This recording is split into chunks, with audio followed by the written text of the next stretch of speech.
No meu último vídeo, eu expliquei quais são os principais indicadores para se analisar as ações. No vídeo de hoje, eu vou fazer uma análise na prática com vocês.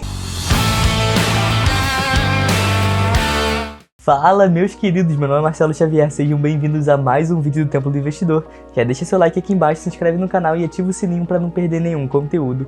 Vamos pro vídeo de hoje. Para montar uma carteira diversificada, não faz muito sentido você comprar várias empresas de um mesmo setor. Isso porque elas são correlacionadas, ou seja, elas se comportam de uma forma muito semelhante. Portanto, o mais adequado é você fazer um comparativo entre essas empresas e selecionar uma ou duas que você acredite que tem um potencial de crescimento maior do que as outras empresas desse setor. Hoje nós vamos fazer essa análise na prática. Existem alguns sites que você pode utilizar para fazer esse comparativo entre indicadores de ações, como por exemplo, Investidor 10, Oceanos 14, eValor, Trademap, dentre outros. Eu vou usar o Investidor 10 porque, na minha opinião, essa plataforma é muito boa, ela é muito organizada e os dados são bem simples de serem entendidos. O link para esse site está aqui embaixo na descrição. Assim que você abre o comparador de ações desse site, ele já abre uma caixinha perguntando quais ações você quer comparar. Vou usar como um exemplo o setor bancário para esse vídeo. Para isso, eu vou escolher as seguintes empresas: Itaú, Bradesco, Banco do Brasil e Santander. Logo no início, nós conseguimos ver um comparador de rentabilidade dessas empresas ao longo do tempo. Como são empresas de um mesmo setor, dá para perceber que elas se comportam de forma parecida. Quando uma sobe, as outras também sobem, e quando uma cai, as outras também caem. Ou seja, elas são empresas correlacionadas. Claro que são empresas diferentes, então algumas quedas e altas vão ser mais expressivas do que as outras, porém fica bem claro essa correlação entre empresas que estão no mesmo setor. Além disso, nós podemos ver que em 2020 elas foram bem prejudicadas com a pandemia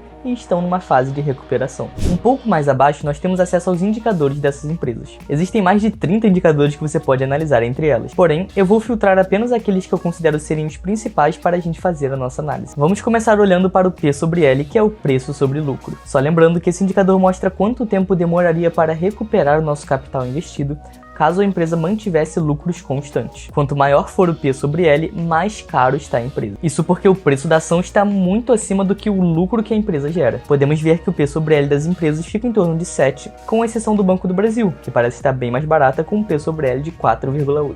O site coloca uma estrela naquela empresa que está com o indicador mais atraente entre elas. Nosso próximo indicador é o P sobre VP, que é o preço sobre valor patrimonial. Ele mostra quanto que o mercado está disposto a pagar pelo patrimônio líquido da empresa. Podemos ver que o Itaú, por exemplo, está com um P sobre VP de 1,33, ou seja, ele está 33% mais caro do que o seu patrimônio líquido. Já o Bradesco e o Santander estão bem próximos de 1. E o Banco do Brasil está com um desconto considerável, com um P sobre VP de 0,73. É como se você pudesse comprar uma nota de R$1 por 73 centavos. Olhando agora para o Dividend Yield, que mostra quanto do lucro da empresa é distribuído para seus acionistas de acordo com o preço da ação.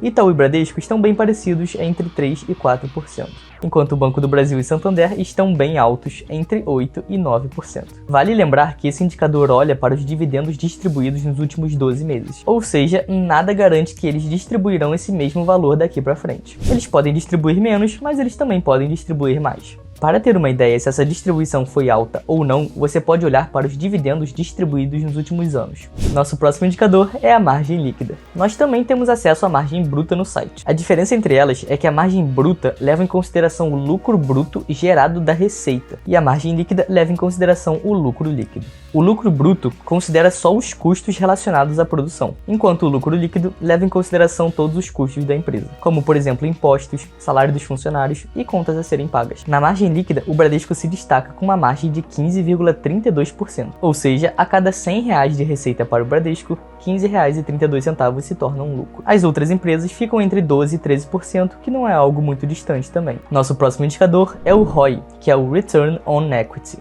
Só lembrando que esse indicador mostra quanto de lucro uma empresa gera com base no seu patrimônio líquido. Podemos ver que o Itaú se destaca nesse indicador com um ROI de 16,76%, mas o Bradesco e o Banco do Brasil não estão muito para trás também, eles têm um ROI de 15%, e o Santander 13%. Por fim, nós vamos analisar um indicador que eu não mencionei no último vídeo, mas ele também é bem interessante, que é o CAGR, que é o Compound Annual Growth Rate. Traduzindo, ele é a taxa de crescimento anual composta. Nós podemos utilizar o CAGR para analisar quanto o indicador tem crescido ao longo dos anos. Por exemplo, o CAGR do lucro está mostrando que o Banco do Brasil lidera com uma porcentagem de 13,91%.